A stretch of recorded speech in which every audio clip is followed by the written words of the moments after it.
Sa muling pagbubukas ng Senado, nakatuon ang pansin ng mga senador sa benepisyo ng mga manggagawa, gayon din sa benepisyong pangkalusugan, pagpapalawig ng edukasyon at ang pagsulong ng anti-graft sa Senado.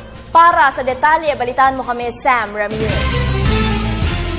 Aabot na sa mahigit 14,000 pirma ang nakakalap ng isang online petition upang magbitiw sa pwesto ang 3 senador na nadadawit sa pork barrel scam. Ito'y sina Senators Bong Revilla Jr., Jinggoy Estrada at Juan Ponce Enrile. Iba-iba man ang saloobin ng 3 senador, nagkakasundo naman sila sa iisang bagay at ito'y hintayin na lang sana ang magiging desisyon ng Sandigan Bayan kapag naisampa na ng ombudsman sa nasabing korte ang kanilang kaso. Why are they judging us? We have not been tried. How do they know that we're guilty? Antayin na lang natin pag guilty na kami talaga, no? Pinaubaya ko na lahat sa Panginoon. Kung ano man na maging hatol sa atin, I will accept. There were 18 million Filipinos who voted for me in office, and I cannot.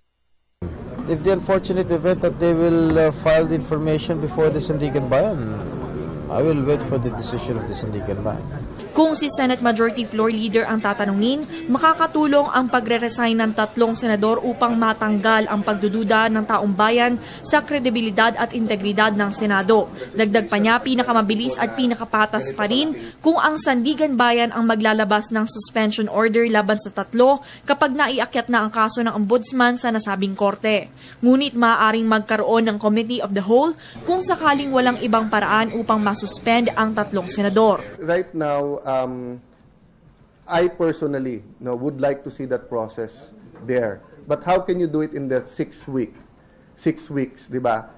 Under these circumstances that most senators have already made statement without damaging the legislative agenda. The easiest way is for the ombudsman to file the case, and they will automatically be suspended, and not only that, a warrant of arrest will be issued. Sa ilalim ng Republic Act 7080 ang plunder law, otomatikong suspendido ang isang public official kapag siya'y nakasuhan ng plunder. Para sa Telebisyon ng Bayan, Sam Ramirez.